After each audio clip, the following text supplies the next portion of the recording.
जी हाँ, नमस्कार। News letter के साथ हाजिर हूँ मैं राकेश रंजन। राजनीति में कुछ भी संभव है, ये लाइन अब सिर्फ मुहावरा नहीं, बिहार की सच्चाई बन चुकी है। सवाल लाजमी है, आप पूछना चाहेंगे क्यों? क्योंकि बहुत जल्द हो सकता है आप सुने कि जेडीयू एनडीए छोड़कर राजद में शामिल हो गई है। राजद ने कांग्रेस को बाय बाय बोल दिया है। कांग्रेस अब ओवैसी, जनसुराज और वीआईपी के साथ मैदान में है। हैरान है? रुकिए, ये तो टेलर है। सियासी शतरंज की बिसात बीत चुकी है। नीतीश कुमार मुख्यमंत्री नहीं रहेंगे। वो तेजस्वी यादव को मुख्यमंत्री बनाने में लगे हुए हैं और साथ ही अपने बेटे निशांत को डिप्टी सीएम बनाने की तैयारी भी कर चुके हैं। सूत्रों की माने तो डील पक्की है, बस बाहर से गालियां, अंदर से तालमेल। यही बिहार का सियासी फार्मूला है और कांग्रेस की चाल सबसे ज्यादा दिलचस्प है।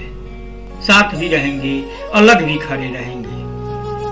कांग्रेस अब एकला चलो की राह पर है। वो AIMIM यानी असदुद्दीन ओवैसी की पार्टी, प्रशांत किशोर की पार्टी जनसुराज और मुकेश सहनी की वीआईपी जैसी पार्टियों के साथ एक अलग गठबंधन की तैयारी में है। कांग्रेस को अब राजद पर भरोसा नहीं है। उसका 34 साल पुराना रिश्ता अब बोझ बन चुका है। वजह मुस्लिम और पिछले वोट बैंक में कांग्रेस का जनाधार खत्म हो चुका है और वो वापसी चाहती है। SDM समीकरण कांग्रेस का मास्टर प्लान है। SDM यानी शेड्यूल कास्ट, दलित और मुस्लिम। इसी फार्मूले के साथ कांग्रेस मैदान में उतर रही है। अगर ओवैसी का साथ मिलता है, उनकी साझेदारी मिलती है, अगर AIMIM को सत्ता में हिस्सेदारी का भरोसा मिलता है, तो मुस्लिम वोट का बड़ा हिस्सा राजद की जगह कांग्रेस की झोली में जा सकता है। फिर एक बार आपका सवाल होगा कि आखिर क्यों? तो क्योंकि मुस्लिम उम्मीदवारों को यादव वोट नहीं मिलता। यादव कैंडिडेट को मुस्लिम वोट नहीं देते और मुस्लिम समाज खुद पूछ रहा है, अब क्यों सिर्फ वोट दें? हम सिर्फ वोट दें, सत्ता में हिस्सेदारी क्यों नहीं लें? तो अब बीजेपी का क्या होगा? सवर्ण समाज का 95% हिस्सा जो अब मजबूरी में बीजेपी को वोट देता है, वो भी अब सोचने लगा है पाकिस्तान से सीज फायर की चर्चा हो या घर घर सिंदूर बांटने जैसी बातें, दोनों पर बीजेपी फिसल गई है। अगर कांग्रेस ओवैसी, जनसुराज और वीआईपी के साथ गठबंधन करती है तो भाजपा का पारंपरिक वोट बैंक भी खिसक सकता है। तो जो संभावित अनुमान लगाए जा रहे हैं, अगर समीकरण ऐसे ही रहे तो राजद गठबंधन 102 से 108 सीटें हासिल कर सकती है।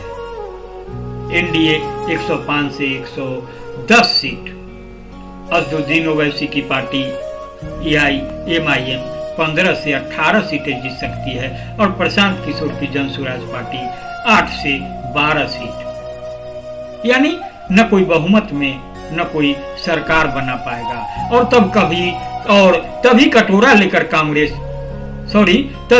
लेकर सबको AIMIM जनसुराज के पास जाना होगा।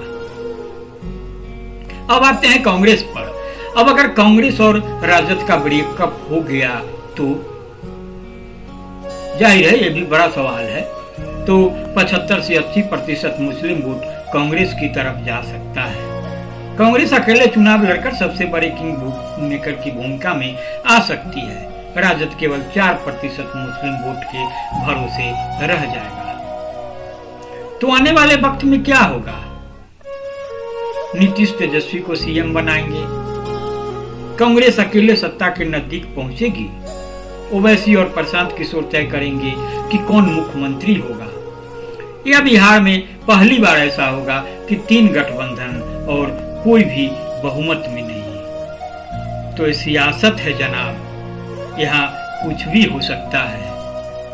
क्या आप भी मानते हैं कि बिहार की राजनीति अब राजनीति नहीं जादू टोना बन चुकी है? कमेंट करके बताएं किस गठबंधन को मिलेगा बहुमत। क्या कांग्रेस की वापसी हो सकती है या एआईएम और जनसुराज क्या सत्ता का संतुलन बिगाड़ सकते हैं? लाइक करें, शेयर करें और इस सियासी सस्पेंस को फैलाएं हर कोने तक। जय हिंद, जय बिहार।